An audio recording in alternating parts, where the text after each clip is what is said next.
Pada video ini Anda akan belajar bagaimana membuat full stack aplikasi menggunakan Node.js, Express, MySQL, dan React.js. Mulai dari create data, kemudian read data, edit data,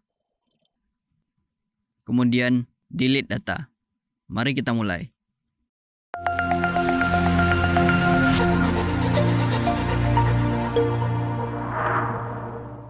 Di sini saya telah membuat folder kosong bernama full stack, dan di dalam folder inilah kita akan membuat project kita. Pertama, saya akan membuat folder baru di sini. Saya beri nama backend, dan kemudian saya akan cd ke folder backend pada terminal. Kemudian saya akan membuat file package.json di dalam folder backend ini dengan cara npm init kemudian strip ie. Di sini pada folder backend terdapat file package.json. Selanjutnya saya akan menginstal dependensi yang kita butuhkan. npm install. Yang pertama saya akan menginstal Express. Kemudian saya juga akan menginstal MySQL client, MySQL 2. Kemudian saya juga akan menginstal SQLize. SQLize ini adalah ORM untuk RDBMS. Selanjutnya saya akan menginstal Core. Enter. Selanjutnya saya akan menginstal Nodemon. Selanjutnya buka file package.json. Nah, di sini terdapat dependensi yaitu Core, Express, MySQL, dan SQLize. Dan pada development dependency terdapat Nodemon. Nodemon ini akan merestart servernya secara otomatis di saat terjadi perubahan pada filenya. Dan di sini saya akan menambahkan type, kemudian type-nya modul, agar kita bisa menggunakan ES6 syntax import dan export modul. Dan di sini terdapat entry point yaitu index.js. Saya akan buat filenya di sini. Pastikan di dalam folder backend index.js. Pertama kita akan import Express-nya. Import Express from Express. Kemudian saya akan panggil function Express-nya. Const app sama dengan Express. Kemudian app.listen, dan di sini portnya saya akan beri 5000. Dan di sini terdapat callback. Saya akan console.log. Kemudian di sini server running at port 5000. Dan di sini saya akan tambahkan basic route app.get. Kemudian di sini slash, dan di sini terdapat callback membawa dua parameter, request dan respond. Dan di sini res.send. Kemudian saya akan berikan pesannya welcome. Simpan. Selanjutnya saya akan menjalankan servernya dengan perintah nodemon index. Index ini adalah nama filenya yaitu index.js.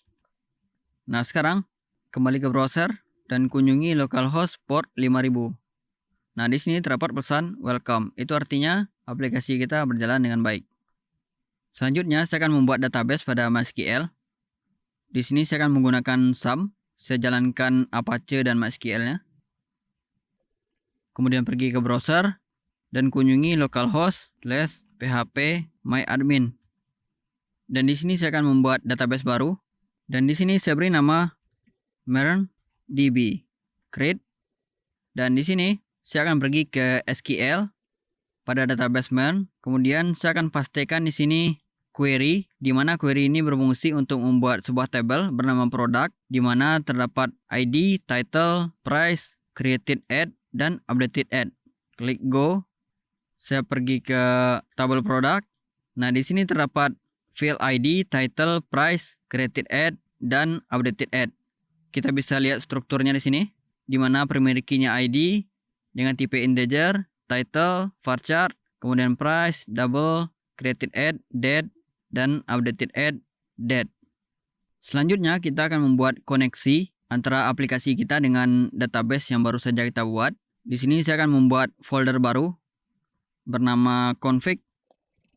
Dan di dalam folder config ini saya akan membuat file baru bernama database.js. Dan di sini saya akan mengimport SQLize.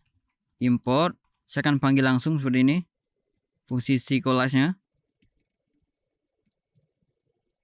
From SQLize. Kemudian const db sama dengan new SQLize. Kemudian di sini nama database-nya yaitu MERNDB. Kemudian di sini terdapat username-nya yaitu root, dan di sini terdapat password, saya akan berikan kosong. Kemudian di sini terdapat host, dan hostnya yaitu localhost. Kemudian di sini terdapat dialect, dan di sini saya akan menggunakan MySQL. Selanjutnya kita export default DB, simpan. Dan untuk memastikan apakah aplikasi kita berhasil terkoneksi ke database, saya akan import file config ini ke dalam entry point kita, index.js. Di sini saya akan import, kemudian saya beri namanya db from, kemudian ./config, kemudian nama filenya database.js. Dan di sini saya akan gunakan try and catch block, dan di dalam try ini saya akan gunakan fungsi await di sini. Kemudian db.authenticate. Jika koneksinya berhasil, saya akan console log database connected. Dan jika terdapat error, saya akan console log errornya, console.error. Kemudian di sini saya beri pesan connection error, dan saya akan tambahkan di sini errornya. Simpan. Nah, pada terminal terdapat di sini database connected, dan di sini servernya running. Itu artinya kita berhasil terkoneksi ke database. Selanjutnya saya akan membuat route-nya ini terpisah dari entry point-nya. Saya akan cut ini. Kemudian saya akan membuat folder baru. Saya beri nama route, dan di dalam folder ini saya akan membuat sebuah file baru. Saya beri nama index.js, dan di sini kita akan menggunakan express router. Saya akan import express-nya from express. Kemudian di sini router express.router. Selanjutnya saya akan pastikan kode sebelumnya di sini, dan saya akan ganti app ini menjadi router. Kemudian saya akan ekspor kode ini, export default router, agar nanti dapat digunakan pada entry point kita. Simpan. Kemudian kembali ke entry point kita, index.js, dan di sini saya akan import route-nya, import product route from route, kemudian index.js. Dan kita dapat menggunakan route ini dengan menggunakan middleware di sini, app.use.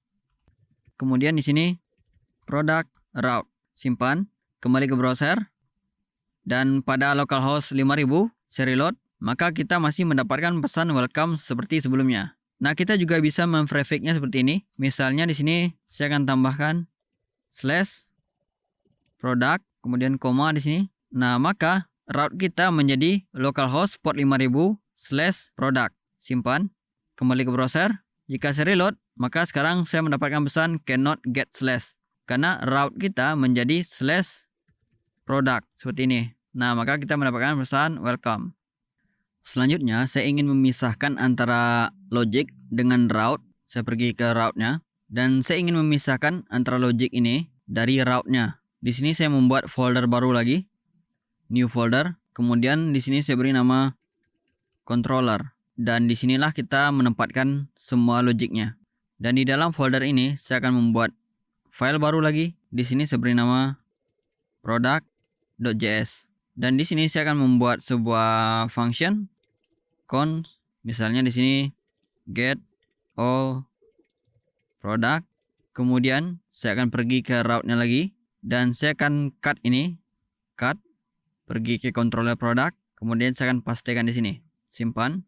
Untuk dapat menggunakan controller ini, saya tinggal export di sini. Export, simpan lagi. Kemudian pergi ke route-nya, dan pada route saya akan import di sini. Import. Saya akan panggil fungsinya langsung di sini.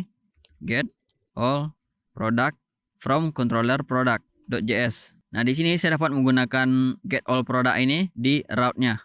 Get all product seperti ini. Simpan kembali ke browser, saya reload, maka kita masih mendapatkan pesan welcome seperti ini. Selanjutnya saya akan membuat sebuah folder baru lagi di sini, new folder. Kemudian saya beri nama models. Dan di sini saya akan membuat file modelnya, new file. Kemudian di sini saya beri nama product model.js. Dan di sini saya akan mengimport Sequelize-nya. Import. SQLize, from SQLize. Dan saya juga akan mengimport koneksi ke database-nya karena kita membutuhkan koneksi. Import, kemudian di sini db from config, kemudian database.js. Kemudian di sini saya akan memanggil data type-nya const data type sama dengan SQLize. Selanjutnya saya akan membuat skemanya di sini. Const product, kemudian db.define. Di sini nama tabelnya yaitu product, kemudian di parameter keduanya field, kemudian di parameter ketiganya terdapat opsi. Di sini saya akan menambahkan opsi freeze table name, kemudian saya set menjadi true. Artinya produk ini harus sama dengan nama table yang terdapat di database. Kemudian pada parameter kedua di sini terdapat fieldnya. Yang pertama fieldnya yaitu title. Kemudian field yang kedua terdapat price. Kita tidak perlu menambahkan created add dengan updated add-nya. SQLize akan mengenerate-nya secara otomatis. Nah, di sini terdapat opsi lagi tipe data. Saya akan panggil data type-nya di sini, kemudian dot string. Dan pada price saya akan memberi tipe datanya di sini. Saya akan memberi data type-nya double. Selanjutnya kita ekspor model ini agar dapat digunakan pada controllernya. Saya akan ekspor di sini, export default, kemudian product. Simpan. Selanjutnya pergi ke controller. Kemudian pada controller saya akan import modelnya. Import, kemudian di sini saya beri nama product from // kemudian model, kemudian product model.js. Dan di sini pada function getAllProduct saya akan buat function ini menjadi asynchronous. Saya akan tambahkan di sini async, dan di sini pada logiknya saya akan gunakan await di sini. Kemudian product ini dari modelnya find all, dan saya akan masukkan ini ke dalam variable const product, kemudian await seperti ini. Kemudian res.json, kemudian saya parsing produknya di sini. Simpan, kembali ke browser dan saya reload. Maka kita mendapatkan empty array di sini. Itu artinya function getAllProduct ini berjalan dengan baik. Di sini saya akan memasukkan kode ini di dalam try and catch block agar kita bisa menangkap errornya. Saya akan tambahkan di sini try and catch block, dan saya akan cut kode ini ke dalam try-nya. Kemudian pada catch res.json, kemudian di sini message error.message. Simpan kembali. Selanjutnya kita tidak dapat menguji API kita menggunakan browser. Anda dapat menggunakan Postman, akan tetapi pada video kali ini saya akan menggunakan extension yang bernama REST Client. Jika Anda belum menginstal extension ini, silakan install. Dan jika Anda telah menginstal extension ini, Anda dapat membuat sebuah file di sini. Misalnya saya akan buat file di sini, new file, pastikan di dalam folder backend. Kemudian di sini saya akan buat file request.rest seperti ini. File ini hanya berfungsi untuk melakukan pengujian terhadap API kita. Anda dapat menghapus file ini nantinya jika API kita telah selesai. Nah, di sini misalnya saya akan beri contoh di sini. Di sini terdapat metode yaitu get. Kemudian di sini URL-nya http, kemudian localhost, kemudian portnya di sini 5000, kemudian /product. Nah, jika saya klik send request, maka di sini terdapat statusnya 200 OK. Kemudian di sini kita mendapatkan empty array. Nah, itu artinya API kita berjalan dengan baik. Hanya saja kita belum memiliki datanya. Kembali ke product controller. Selanjutnya saya akan membuat untuk metode postnya. Saya akan copy kode ini. Kemudian saya pastikan di sini. Saya buat functionnya create product. Saya akan hilangkan S-nya di sini. Kemudian saya akan hapus variabelnya karena kita tidak membutuhkannya. Dan di sini saya akan ganti menjadi product.create. Dan di dalam kurung ini terdapat request.body. Dan pada responnya saya akan ganti menjadi seperti ini. Message. Kemudian message-nya product created. Simpan. Untuk dapat menangkap request.body ini, kita perlu menggunakan middleware express.json. Pergi ke entry point kita, index.js. Kemudian di sini saya akan tambahkan app.use. Kemudian di sini express.json. Simpan, kembali ke product controller. saya akan buat route baru yang akan memanggil function ini. Pergi ke route, kemudian saya akan duplikat ini. Dan ini saya akan ganti menjadi post. Kemudian saya akan panggil di sini. Saya akan enter ini ke bawah, seperti ini. Dan selanjutnya saya akan memanggil function create product, seperti ini. Dan saya akan parsing create product ini di sini, seperti ini. Simpan kembali. Kemudian pergi ke request.res. Dan saya akan copy ini. Kemudian pisahkan dengan tanda pagar 3 kali seperti ini. Pastikan lagi di sini. Dan di sini saya akan ganti metodenya menjadi post. Endpointnya masih sama. Kemudian di sini saya akan berikan content type. Kemudian content type-nya yaitu application JSON. Nah, di sini saya akan masukkan datanya dalam format JSON. Yang pertama yaitu title. Kemudian title-nya saya beri misalnya produk 1. Kemudian price-nya saya masukkan misalnya 899. Kemudian klik send request. Nah, maka di sini kita mendapatkan status 200 OK. Kemudian di sini kita mendapatkan message product created. Itu artinya function create product kita berjalan dengan baik. Kemudian klik send request pada method get-nya. Nah, sekarang kita telah punya satu data di sini, yaitu produk 1 dengan price 899. Saya akan kirimkan satu produk lagi. Misalnya di sini produk 2, kemudian harganya 766 misalnya, kemudian send request, maka di sini terdapat pesan product created. Kemudian kita send request lagi pada method get-nya. Nah, sekarang kita punya 2 data. Dan jika kita cek ke database, pergi ke phpMyAdmin, kemudian saya browse di sini dan kita punya 2 data. Selanjutnya saya akan membuat sebuah function di mana function tersebut berfungsi untuk memanggil single data. Saya akan tutup ini. Kembali ke controller product, dan di sini saya akan copy function get all product ini, copy, kemudian saya pastikan di sini. Dan di sini saya akan ganti menjadi get product by ID. Kemudian di sini saya akan ganti menjadi product, dan di sini saya akan menambahkan opsi yaitu where.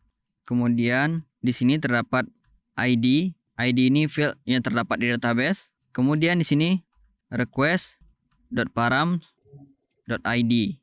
Nah, sekarang saya akan tambahkan di sini indeks ke 0-nya karena kita hanya memanggil single product. Simpan. Kemudian saya akan buat param ID-nya di route-nya. Kembali ke route dan saya akan duplikat ini. Dan di sini metodenya masih get. Kemudian di sini saya akan tambahkan parameter yaitu ID. Dan saya akan import lagi di sini functionnya get product by ID. Dan get product by ID ini saya akan parsing di sini. Simpan kembali, kemudian kembali ke request.res, dan di sini saya akan membuat request baru. Saya akan copy ini, kemudian di sini saya akan pisahkan dengan tanda pagar 3 kali seperti ini. Pastikan di sini. Kemudian di sini saya akan menambahkan ID-nya. Di sini misalnya ID-nya 1, kemudian klik send request. Maka sekarang kita mendapatkan data dengan ID 1, yaitu produk 1. Jika saya ganti menjadi 2, send request, maka kita mendapatkan data dengan ID 2, yaitu produk 2. Selanjutnya saya akan membuat function untuk update-nya. Kembali ke controller product. Kemudian di sini saya akan copy kode create product-nya ini, pastikan di sini. Kemudian ini saya akan ganti menjadi update product. Dan di sini saya akan ganti menjadi product.update. Kemudian di sini saya akan menambahkan opsi koma di sini. Kemudian di sini kita perlu mengupdate-nya berdasarkan primary key-nya yaitu ID. Kita perlu menambahkan where di sini, where. Kemudian di sini ID, ID-nya ngambil dari parameternya yaitu request.params.id. Nah, di sini pesannya saya akan ganti menjadi product updated. Simpan. Kemudian saya akan import function ini pada route-nya. Saya akan tambahkan koma di sini, kemudian update product. Dan saya akan buat route baru di sini. Saya akan copy ini.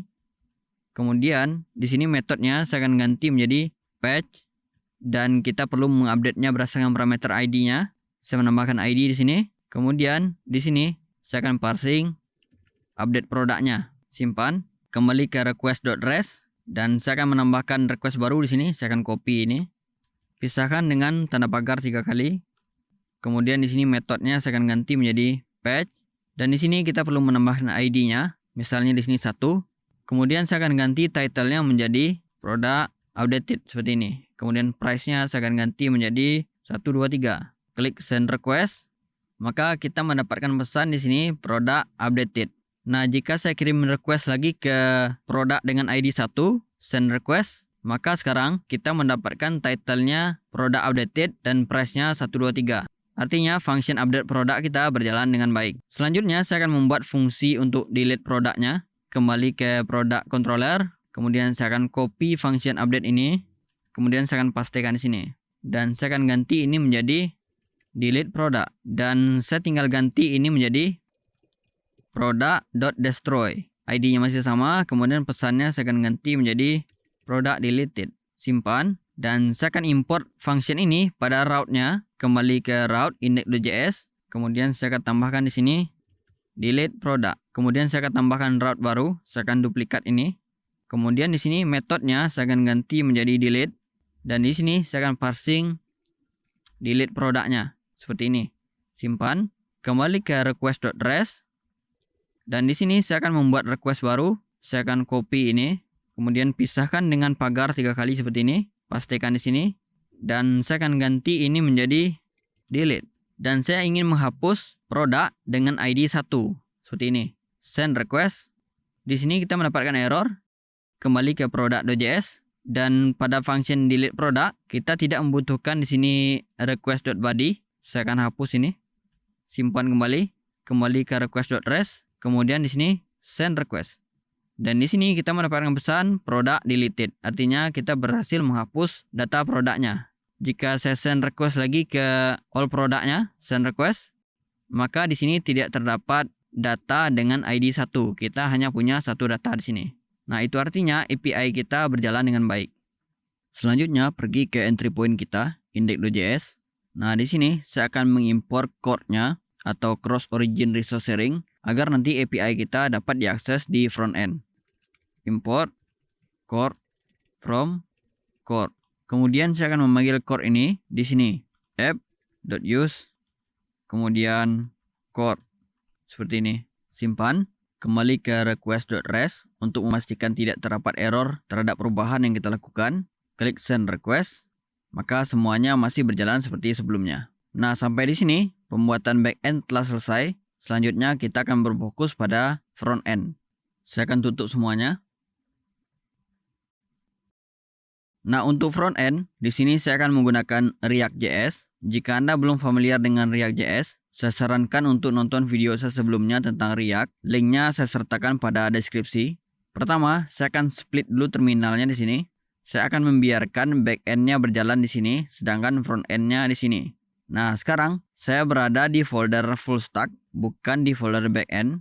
Nah, di sini saya akan membuat project React kita dengan menjalankan perintah npx create React app. Kemudian di sini nama projectnya, di sini saya beri nama front end. Enter.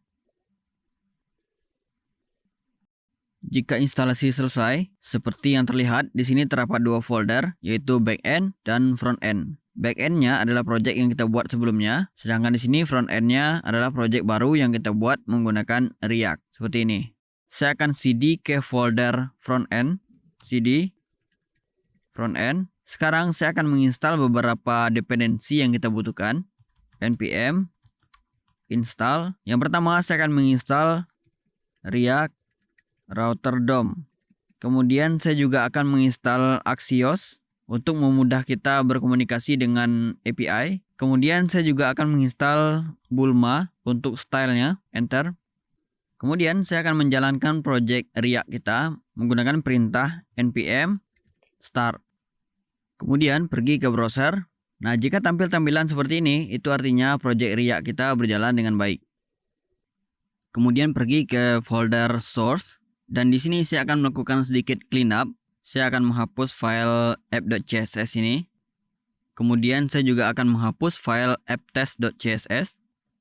Kemudian index.css, logo, kemudian report web vital, kemudian juga setup test.js, dan saya hanya menyisakan file app.js dan index.js. Sekarang pergi ke index.js, dan saya akan menghapus ini, import index.css-nya. Kemudian saya juga akan menghapus import dari report web vital.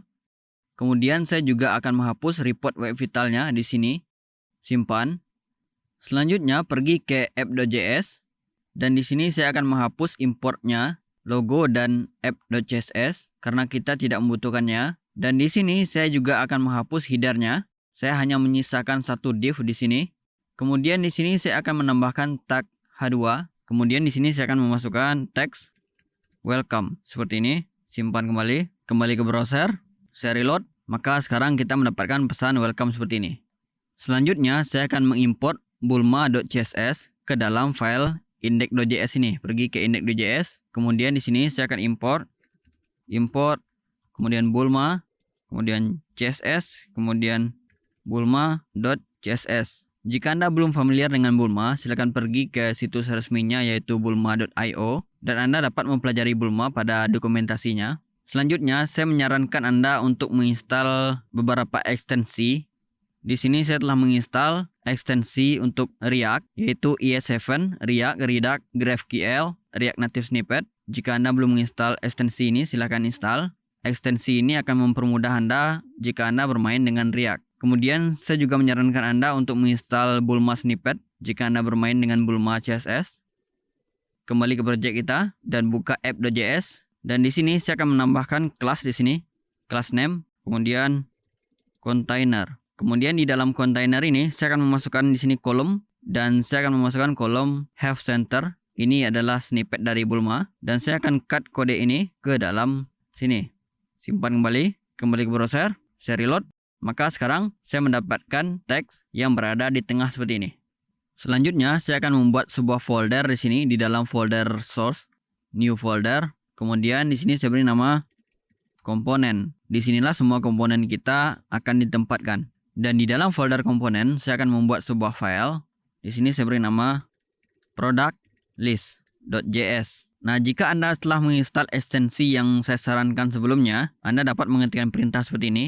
R-A-F-C-E, kemudian enter, maka akan tergenerate otomatis kode seperti ini. Selanjutnya di sini saya akan membuat sebuah table dan di dalam table terdapat header untuk tabelnya dan di dalam headernya terdapat row dan di dalam row terdapat kolom dan saya akan buat kolomnya menjadi 4 seperti ini. Dan di sini number, kemudian di sini title, kemudian di sini price, kemudian di sini action. Kemudian saya akan membuat body untuk tabelnya. Dan di dalam body-nya terdapat row. Dan di dalam row terdapat kolom. Dan saya juga akan buat kolomnya menjadi 4. Di sini numbernya. Kemudian di sini title. Kemudian di sini price. Dan kemudian di sini actionnya. Nah, actionnya terdapat 2 button yaitu edit dan delete. Saya akan buat buttonnya di sini. Button dengan kelas button. Nah, di sini saya akan buat buttonnya menjadi edit. Kemudian saya juga akan tambahkan kelasnya di sini. Is small, kemudian is info. Ini adalah kelas dari Bulma. Kemudian saya akan duplikat ini dan ini saya ganti menjadi delete dan saya akan ganti kelas infonya menjadi danger. Kemudian pada tabelnya saya akan tambahkan kelas name. Kelasnya yaitu table, kemudian is stripped dan is full width. Simpan, kembali ke app.js. Kemudian di sini saya akan import komponennya. Import, kemudian product list dari komponennya. Di sini kita tidak perlu menambahkan ekstensi .js di sini karena React akan mendeteksinya secara otomatis. Kemudian di sini saya akan ganti ini menjadi product list. Jangan lupa tambahkan tanda save clause seperti ini. Simpan, kembali ke browser. Maka sekarang kita punya table seperti ini. Kembali ke product list dan di sini saya akan menggunakan hook, useState dan useEffect. Saya akan panggil langsung di sini. useState, kemudian useEffect. Kemudian saya akan buat state-nya di sini. Const, kemudian state-nya saya beri product. Kemudian fungsi untuk mengupdate produknya yaitu set product sama dengan useState. Dan di sini initial value-nya saya akan berikan empty array. Selanjutnya saya akan membuat sebuah metode yang berfungsi untuk memfetching data dari API kita. Saya akan membuat metode di sini. Const get product. Kemudian di sini saya akan buat arrow function.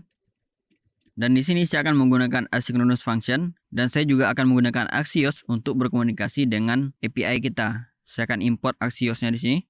Import Axios from Axios. dan saya akan buat function ini menjadi asynchronous. Saya tambahkan di sini async, kemudian saya akan buat variabel di sini yaitu respon, kemudian await, dan di sini axios.get, kemudian di sini endpointnya http localhost, kemudian portnya yaitu 5000/product. Kemudian di sini saya akan console.log, kemudian saya akan console.log respon.data. Kemudian saya akan memanggil function ini di dalam use effect hook. Saya akan gunakan di sini use effect, dan di sini arrow function. Kemudian saya akan panggil langsung di sini get product. Dan saya akan tambahkan di sini di parameter keduanya empty array agar nanti use effect ini dijalankan di saat on mounted. Simpan, kembali ke browser. Kemudian saya akan inspect elemen, pergi ke console, saya reload. Kemudian di sini kita mendapatkan datanya. Kemudian di sini terdapat warning kelas, seharusnya itu class name. Saya akan cek kembali pada product list, tidak terdapat kelas, pergi ke app.js. Nah, di sini terdapat kelas, seharusnya itu class name, dan di sini juga class name. Simpan kembali ke browser, saya reload. Nah, sekarang kita tidak punya error warningnya lagi, dan di sini kita dapat datanya. Dan saya tinggal masukkan datanya ke tabelnya. Kembali ke product list, kemudian di sini saya akan update state-nya, set product. Kemudian di sini saya akan masukkan respon.data. Kemudian state-nya kita looping di tabelnya, di sini, di dalam row-nya. Saya akan looping di sini. Di sini yaitu state-nya product.map. Kemudian saya akan mengambil setiap item dari produknya yaitu product. Kemudian di sini terdapat arrow function, dan di sini saya akan menggunakan kurung biasa karena kita akan mereturn JSX syntax di dalam looping ini. Dan saya akan cut ini dan pastikan di sini. Kemudian di sini pada title saya akan ganti menjadi seperti ini. Product.title. Product ini berasal dari sini. Dan di sini product.price. Dan pada numbernya saya akan tambahkan di sini indexnya. Index. Kemudian di sini saya akan output indexnya. Indeks ini dimulai dengan 0. Oleh sebab itu saya akan tambahkan seperti ini. +1. Simpan. Kembali ke browser. Maka sekarang kita mendapatkan data dari API-nya. Yaitu product 2 dengan price seperti ini. Nah, di sini kita mendapatkan error warning. Setiap looping perlu menambahkan key-nya. Oleh sebab itu saya akan tambahkan di sini key-nya. Key. Kemudian key-nya berasal dari product.id. Yaitu primary key-nya. Save. Kembali ke browser dan saya reload. Maka sekarang kita mendapatkan datanya dan kita tidak memiliki error warning. Selanjutnya saya akan membuat sebuah komponen baru, new file. Kemudian di sini saya beri nama add product.js. Seperti biasa RAFCE, maka tergenerate otomatis seperti ini. Dan di sini saya akan membuat sebuah form. Kita tidak membutuhkan actionnya. Dan di dalam form ini saya akan membuat tag div dengan kelas field. Ini adalah kelas Bulma. Kemudian di sini saya akan membuat input tag input. Jangan lupa menambahkan save clause di sini. Dan di sini pada placeholder saya akan ganti menjadi title. Dan saya akan tambahkan di sini label. Kemudian kita tidak membutuhkan for-nya. Dan di sini saya akan menambahkan class name. Dan class name-nya yaitu label. Dan labelnya title seperti ini. Kemudian saya akan copy ini, kemudian pastikan di sini. Dan di sini saya akan ganti menjadi price, dan di sini saya akan ganti menjadi price. Saya akan pastikan lagi ke sini. Dan di sini kita tidak membutuhkan label. Kita juga tidak membutuhkan input tag. Akan tetapi di sini saya akan mengganti menjadi button dengan kelas button. Kemudian buttonnya di sini save seperti ini. Simpan. Kemudian saya akan import komponen ini di dalam app.js.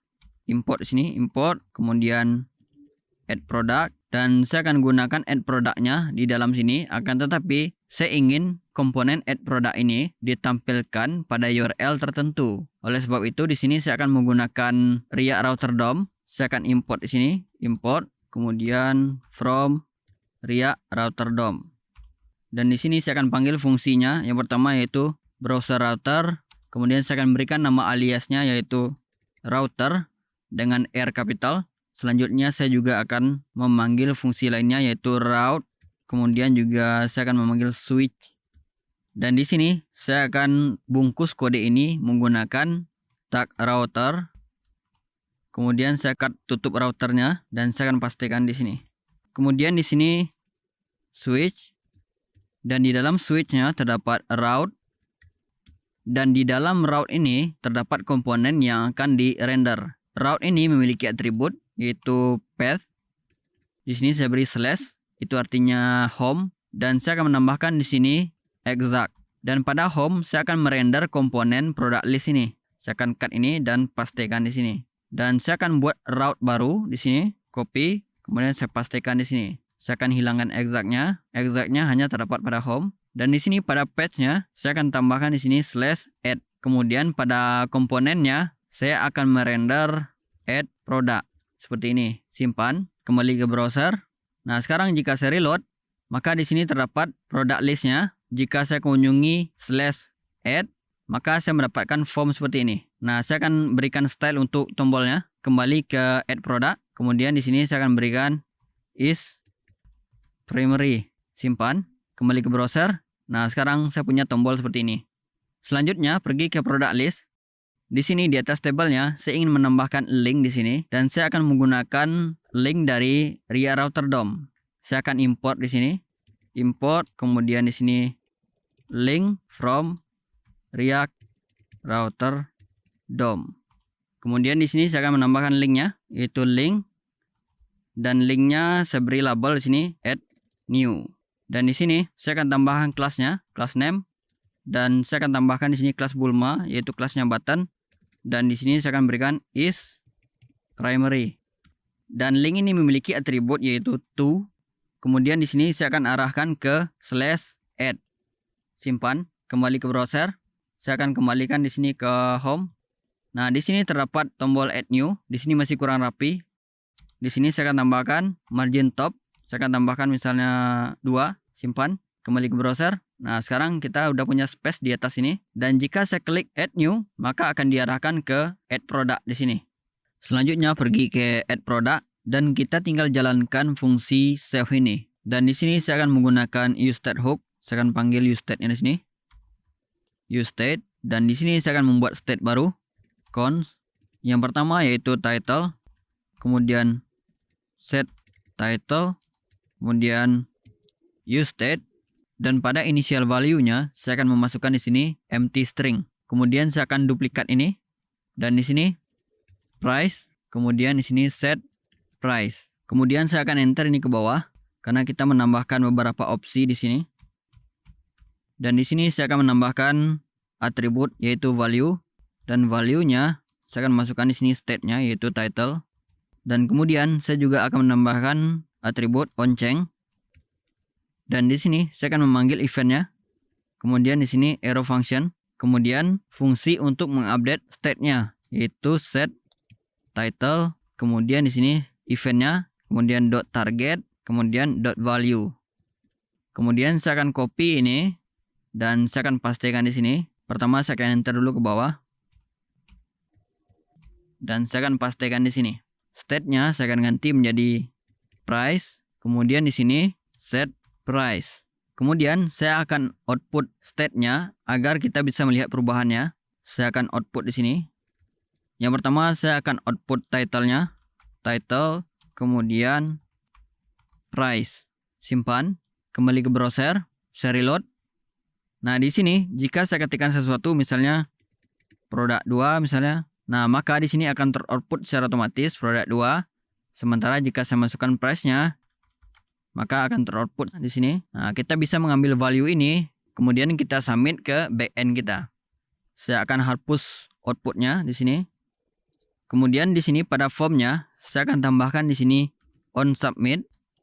Kemudian di sini metodenya save product, dan saya akan buat metodenya ini di sini. Const save product, saya akan gunakan arrow function, dan saya panggil eventnya di sini.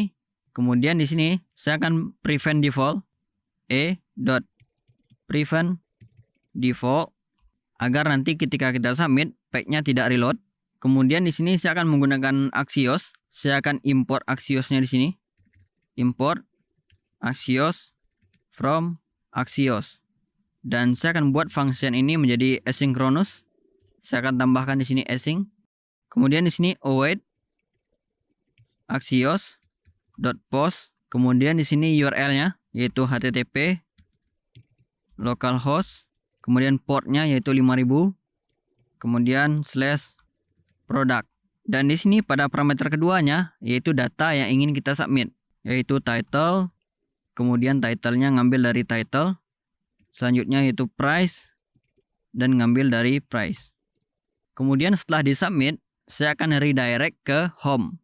Saya akan gunakan use history di sini dari React Router DOM. Saya akan import di sini, import, kemudian saya akan panggil use history dari React Router DOM.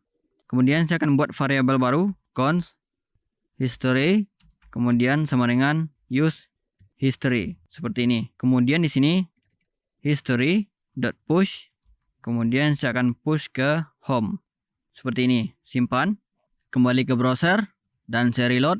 Nah, di sini saya akan memasukkan product new misalnya, kemudian price-nya saya akan tambahkan menjadi 123. Klik save. Nah, maka di sini kita memiliki product new dan price-nya 123. Kita bisa tambahkan data baru lagi dengan mengklik tombol add new. Kemudian misalnya saya akan berikan produk 3 misalnya, kemudian price-nya seperti ini, save. Maka di sini terdapat produk 3 dengan price seperti ini. Selanjutnya saya akan copy semua kode add product ini, Ctrl A, kemudian saya copy, dan kemudian saya akan buat komponen baru. Kemudian saya beri nama edit product.js. Nah, saya akan pastekan di sini. Kemudian ini saya rubah menjadi edit product sama dengan nama filenya. Kemudian pada export defaultnya di sini saya juga akan ubah menjadi edit product. Dan pada formnya, pada button di sini saya akan ganti menjadi update. Simpan. Kemudian pergi ke app.js. Nah, di sini saya akan import komponennya yaitu edit product. Kemudian di sini saya akan menambahkan route baru. Saya akan copy ini, kemudian pastekan di sini. Dan di sini pada page-nya saya akan ubah menjadi edit, dan kita perlu mengeditnya berdasarkan ID. Saya tambahkan di sini parameternya yaitu ID. Nah, untuk menambahkan parameter kita bisa menggunakan titik 2 seperti ini. Nah, di sini pada komponen yang akan dirender saya akan ganti menjadi edit product seperti ini. Simpan, kembali ke browser. Nah, sekarang jika saya kunjungi /edit kemudian /1 misalnya, enter, maka sekarang saya mendapatkan formnya seperti ini dengan buttonnya update. Nah, sekarang saya tinggal memasukkan datanya di sini. Kembali ke edit product.js. Kemudian saya akan membuat sebuah metode yang berfungsi untuk mengambil data berdasarkan ID. Const get product by ID. Saya akan buat arrow function di sini. Kemudian di sini saya akan membuat functionnya menjadi asynchronous. Saya menambahkan async di sini. Dan di sini saya akan menambahkan importnya yaitu use effect. Kemudian pada import React Router DOM saya juga akan menambahkan di sini use param seperti ini. Nah, di sini saya akan membuat sebuah variabel yang berfungsi untuk menangkap parameternya. Saya akan panggil langsung di sini parameternya yaitu ID, kemudian sama dengan use param seperti ini. Dan di sini saya akan membuat sebuah variabel bernama respond. Kemudian di sini await axios.get. Kemudian di sini saya akan menggunakan template string seperti ini, dan di sini endpoint-nya http, kemudian localhost port 5000, kemudian di sini product, kemudian di sini ID-nya. ID-nya kita ngambil dari parameter. Saya bisa tambahkan di sini $, kemudian kurung seperti ini, kemudian di sini saya masukkan ID-nya. Kemudian saya akan memasukkan responnya ini ke dalam state-nya. Saya akan update state-nya ini. Yang pertama saya akan update title-nya respond.data.title seperti ini. Saya akan duplikat ini, kemudian di sini set price, kemudian respond.data.price. Dan saya akan memanggil function ini di saat onMounted. Saya akan gunakan di sini use effect,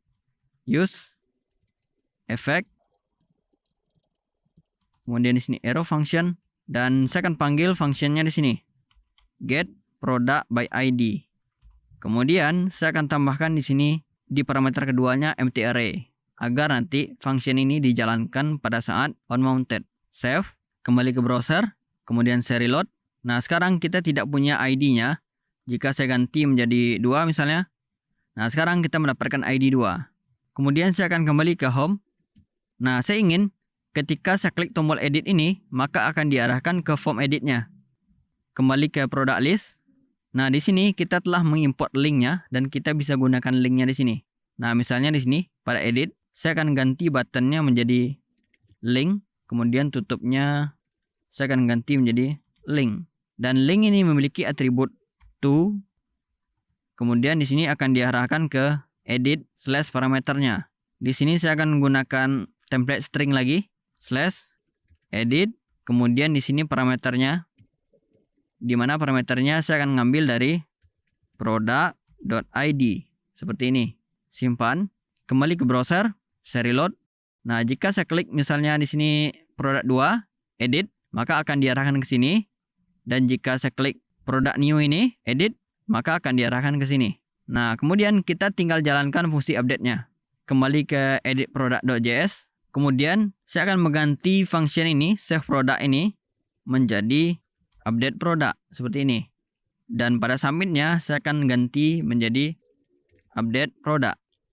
Kemudian saya akan ganti ini menjadi template string agar nanti kita bisa menambahkan ID-nya. Kemudian metodenya saya akan ganti menjadi page sesuai dengan yang kita set di backend-nya. Kemudian di sini saya akan menambahkan ID-nya $, kemudian di sini ID. Save, kembali ke browser dan saya reload. Dan di sini saya akan mengupdate-nya. Misalnya di sini product updated, price-nya saya akan ganti menjadi 564. Kemudian klik update, maka di sini produknya telah terupdate dan price-nya juga terupdate. Selanjutnya kita tinggal menjalankan fungsi untuk delete-nya. Kembali ke product list dan di sini terdapat tombol delete. Saya akan tambahkan di sini on click. Kemudian di sini akan memanggil sebuah metode. Saya akan memasukkannya ke dalam anonymous function karena kita perlu mengirimkan parameter. Misalnya di sini metodenya saya akan beri nama delete product. Kemudian saya akan kirimkan parameternya yaitu product.id seperti ini. Dan saya akan buat metode delete produknya di sini. Saya akan tambahkan metode baru sini, const, kemudian delete product, dan saya akan menggunakan arrow function di sini. Dan saya akan tangkap ID-nya di sini, ID. Kemudian saya akan buat function ini menjadi asynchronous. Saya akan tambahkan di sini async. Kemudian di sini await, kemudian axios.delete. Dan di sini saya akan menggunakan template string dan di sini endpoint-nya http localhost port 5000, kemudian di sini product, kemudian di sini ID-nya. ID-nya ngambil dari parameter $, kemudian di sini saya akan masukkan ID-nya, ID seperti ini. Selanjutnya, saya akan memanggil metode getProduct lagi agar kita bisa melihat perubahannya dari data yang kita hapus. Simpan, kembali ke browser, kemudian saya reload, dan di sini saya akan klik hapus di sini pada product updated, delete, maka akan terhapus, kemudian delete lagi, maka akan terhapus seperti ini. Nah, itu artinya fungsi delete kita telah berjalan dengan baik.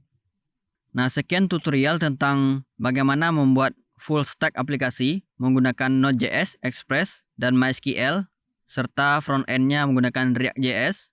Jika Anda pertama kali nonton video pada channel ini, silakan subscribe dan aktifkan bel notifikasinya agar Anda tidak ketinggalan update dari channel ini. Sampai jumpa di video selanjutnya.